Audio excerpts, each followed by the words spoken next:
Successful people are not people without problems.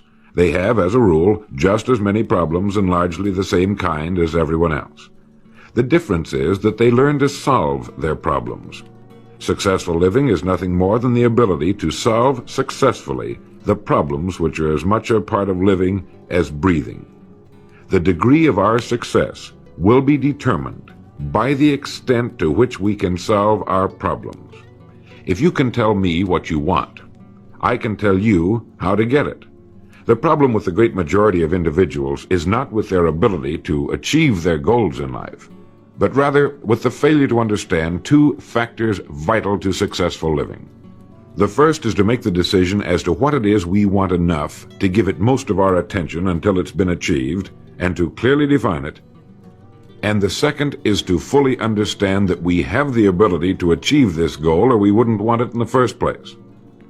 The next vital rule to successful living is to understand that our success is won or lost by our ability to serve others.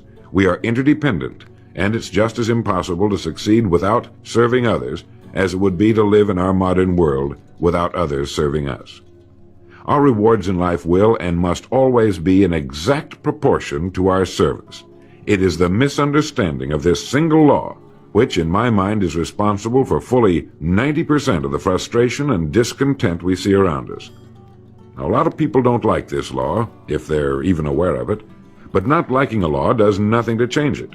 The basic laws of nature and economics are unchanging. If we're out of step with them, we are, as Thomas Huxley put it, checkmated, without haste, but without remorse. But to those who know and work with the laws, he said, they are paid with the overflowing sort of generosity with which the strong delight in strength. If a person doesn't like his income, all he has to do is take a good long look at his service. Look where you will find this law in undeviating operation. Our rewards will always be in exact proportion to our service. This is the law, then, that lies as the supporting structure of economics and personal well-being, so fix it in your mind. All attempts to sidestep or in any way avoid this law will result in frustration and failure. So this brings up the question, if what I want is more than I now have, how can I increase my service in order to earn it? Well, whom do we serve? We serve people. So let's take a moment to try to understand people. The more we understand them, the better we can serve them. I think of an adult human being as a grown child, doing his best to play for the first and last time on earth this game called life. The extent to which he learns the rules of this mighty game will determine his success. But right here we run into an historic and exasperating fact. People down through the centuries have, with the most amazing consistency, divided themselves into two groups. One group contains about 5% of any given population. The other group contains the remaining 95%. Neither of these two groups is any better than the other. But one thing separates them. The big group, the one containing about 95% of the people, never seems to get the word, while the smaller group, the 5%, does. Now, what do I mean by getting the word? I mean about 95% of the people never quite understand, emotionally or intellectually, that we as individuals control, to an altogether unsuspected extent, our lives here on earth. That each one of us is the architect of the structure fashioned by our years. You see, all of us want the same things, but only about 5% figures out how to get them. Within each of us burn two unquenchable ambitions: to serve importantly and to gain financial independence. Both of these worthwhile goals are within the reach of all of us, man or woman, but according to statistics, only about 5% achieve both of them.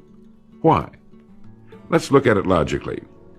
Every human being has a tendency to think, act, and talk like those by whom he is surrounded. This is environment, and it exercises an enormous influence on our lives. We've already pointed out that 95% don't seem to get the word in life.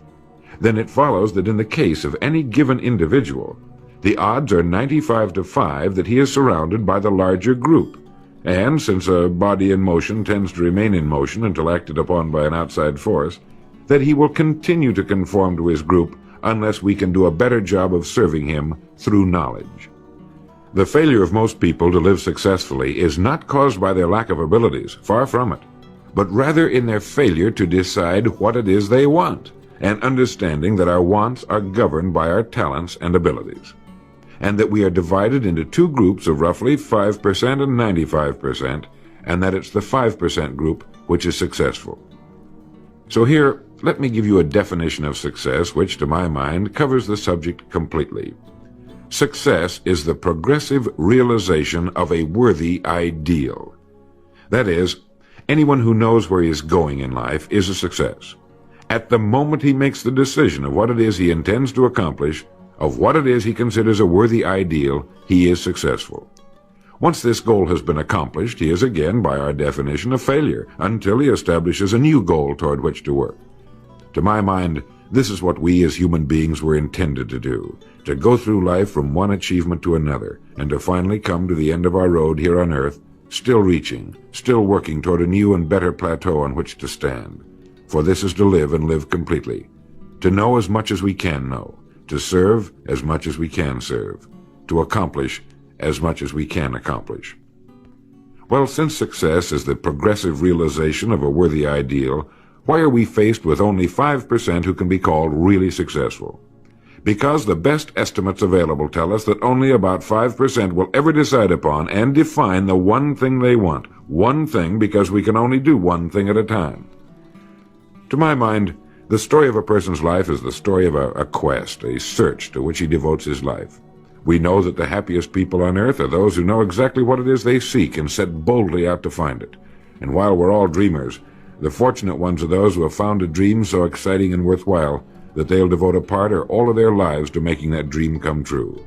But while all dream, by far the great majority, that 95%, never realizes that a persistent daydream is often the point on which we should set our compass, the place toward which it is meant for us to journey.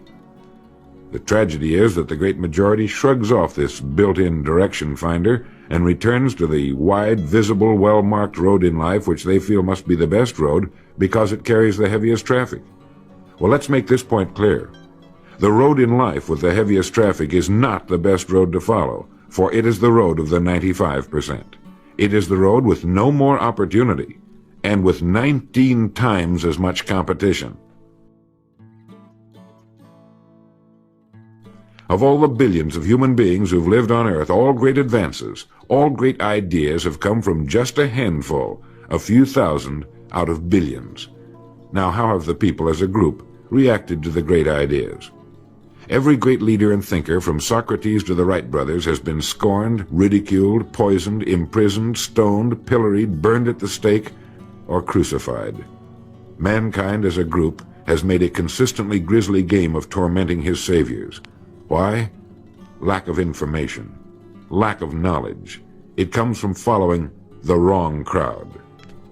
What can we learn from all this as individuals? Two things. One, to amount to anything as individuals, we've got to be individuals. We've got to have individual goals, individual thinking, individual action. And two, we must never conform to the great mass of people. We must love them, help them, for our joy and success will be determined by the extent to which we serve them. But we must never lose our individuality and identity by permitting ourselves to be submerged in this suffocating sea of indirection and purposelessness. There's nothing wrong with emulation. In fact, it's a good idea, so long as we emulate a person who represents that which we wish to become, but never the crowd, never the 95%. We are what we think about. Our minds, our thinking, controls our destinies here on earth to a degree totally unsuspected by the great majority of people. When you think about it a moment, it becomes so obvious, so clear and simple.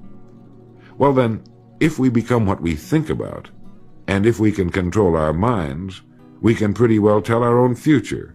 And that's the point I want to make. That's what I meant when I said earlier that each one of us is the architect of the structure fashioned by our years. This means that if we're confused about what we wish to become or accomplish, our lives, our environment will mirror that confusion. It also means that if we know what it is we seek, that it must be accomplished.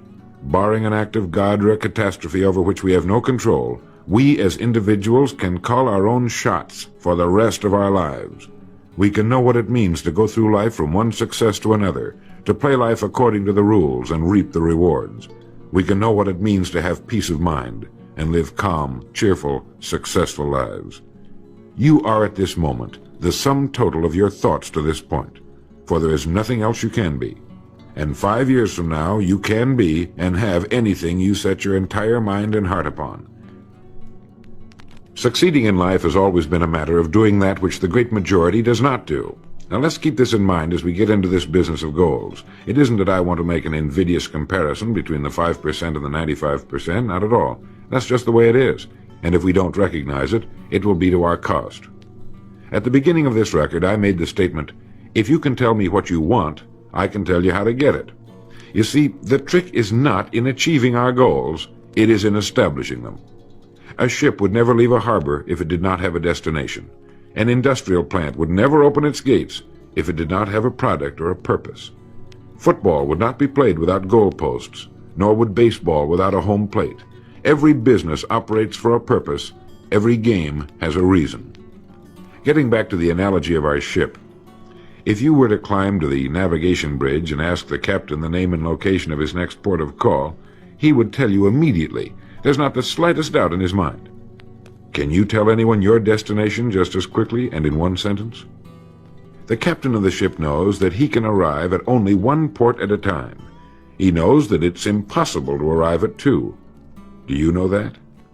He also knows that his destination will be invisible for fully 99% of his voyage, but he knows it's there, and that he'll reach it, barring an unforeseen catastrophe, if he will just keep doing certain things a certain way every day. One fine morning his destination will appear on the horizon. He'll sail into port, his voyage successfully completed. When his business has been accomplished, he'll then sail to another predetermined port of call, and this will take him and his ship from one success to another for the rest of both of their lives. By understanding that he can reach only one port at a time, the owner of a ship can, in the short space of a very few years, reach hundreds of ports successfully. There'll be problems, lots of them, but they'll be solved, and the ship will steam its solitary course over the deep oceans of the world, devoting its life to accomplishing its mission and contributing its share to the welfare and economy of the world. Men and women who follow this sensible, obvious, and meaningful way of life will do the same. But the paradox is that most are like ships without rudders. They're subject to the whims of wind and tide.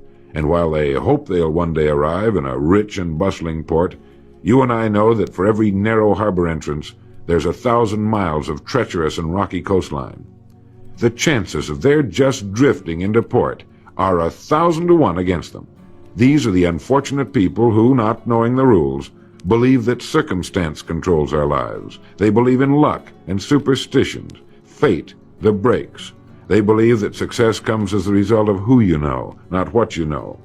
And while they cling to their false alibis, life passes them by.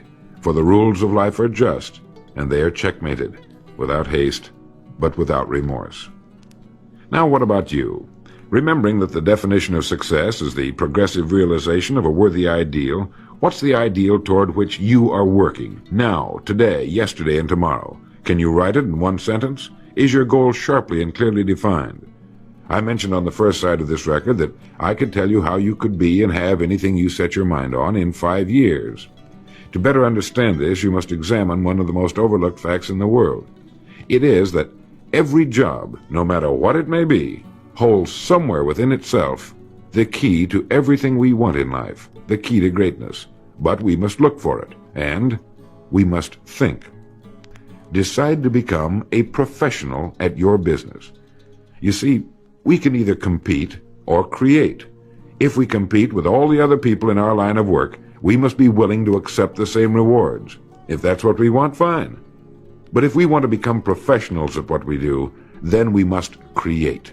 And when we begin to do this, there's no limit to that which we can achieve. We hear a lot these days about a word called security.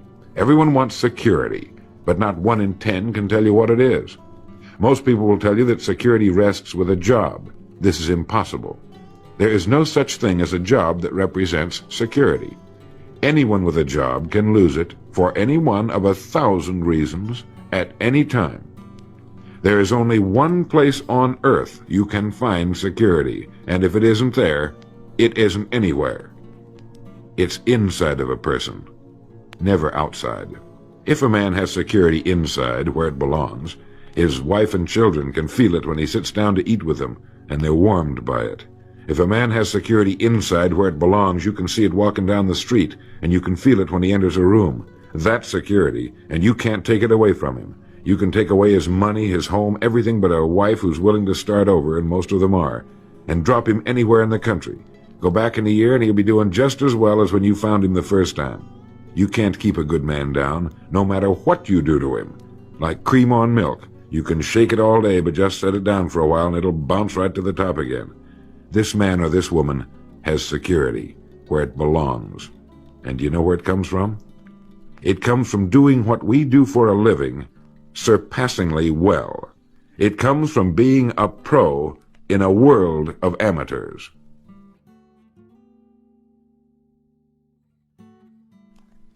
Becoming a pro isn't difficult. It comes from knowing what to do with time. It comes from knowledge, planning, and working.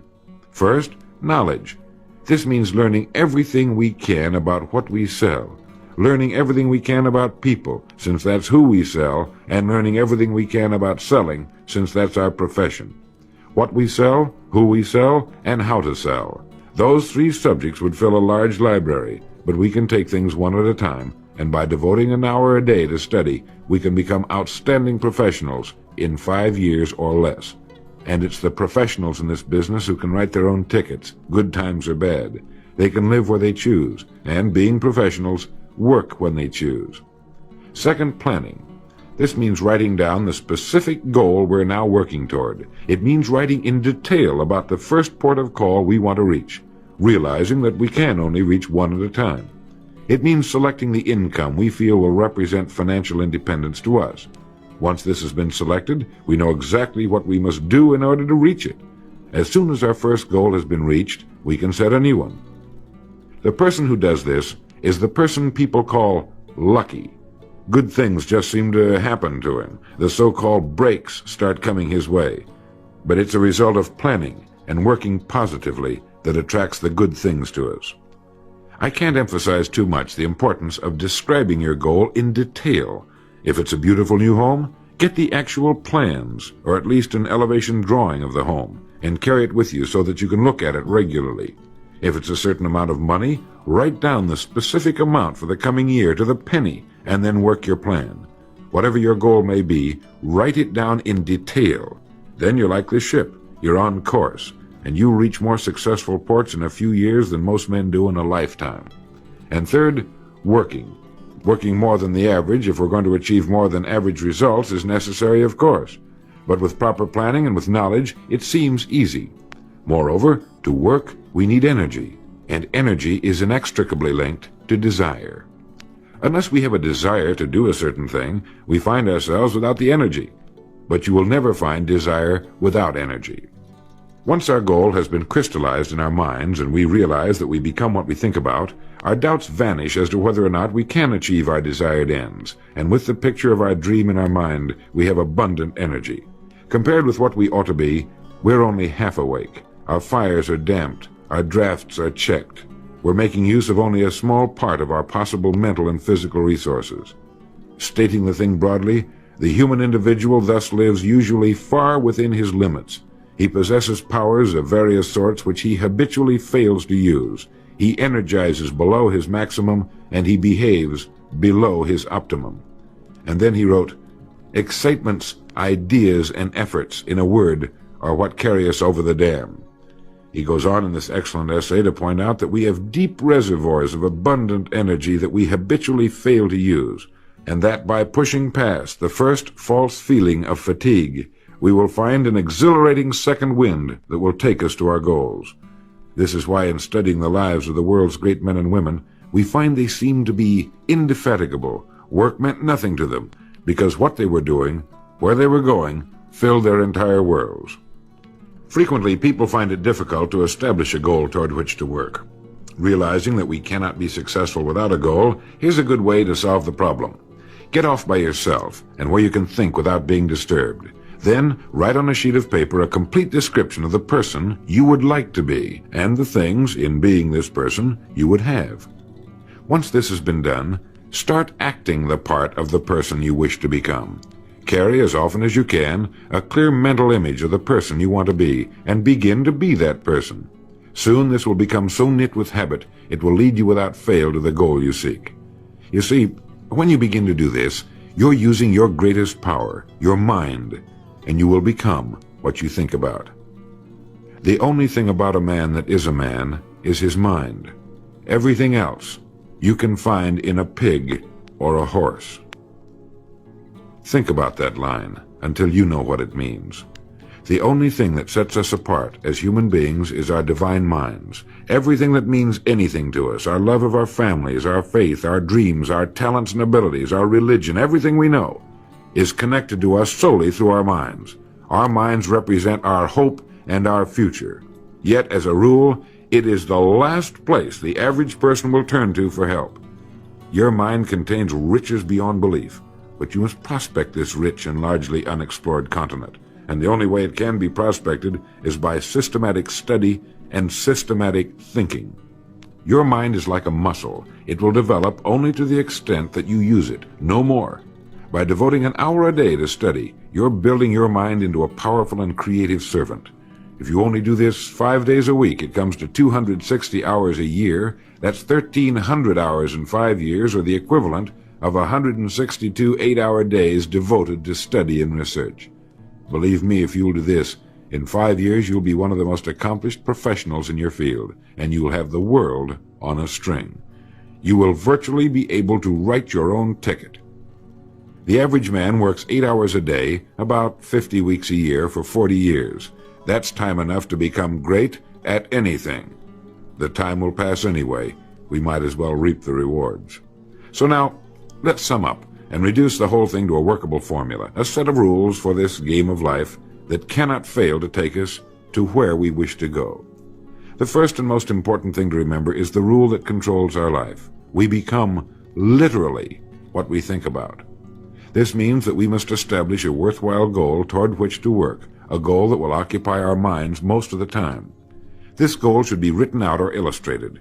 We should look at it and restate our purpose every morning, every night, and as many times during the day as we can. We must fully understand, emotionally as well as intellectually, that whatever it is we set our heart upon will become real in our lives. We must also remember the law that lies as the basic foundation for all economics and personal well-being as well. Our rewards will be in exact proportion to our service, and if we want to get into the top 5% of the people, we must often cut ourselves away from the effects of our environment and become individuals with individual goals, individual thinking, individual actions. We must realize that our daily work contains more opportunities than we could develop in a lifetime, and that our job contains within itself the key to greatness, the road to everything we could possibly want in life for ourselves and our families. We must realize, too, that security can be found in one place only, inside of us. If it isn't there, it isn't anywhere. And the only road to security lies in doing what we do for a living surpassingly well.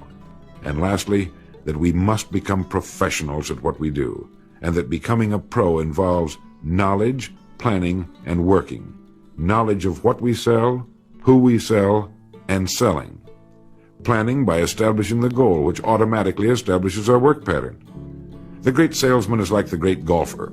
It looks easy the way he does it, because it is easy the way he does it. But it took time, dedication, and work in its accomplishment. Is it worth it? You bet it is. P.G. Hamilton once wrote, "Let's be different. A strong life is like that of a ship of war, which has its own place in the fleet and can share in its strength and discipline, but can also go forth alone to the solitude of the infinite sea. We ought to belong to society, to have our place in it, and yet be capable of a complete individual existence outside of it. And remember the strangest secret, will you? You are now, and you will become, what you think about."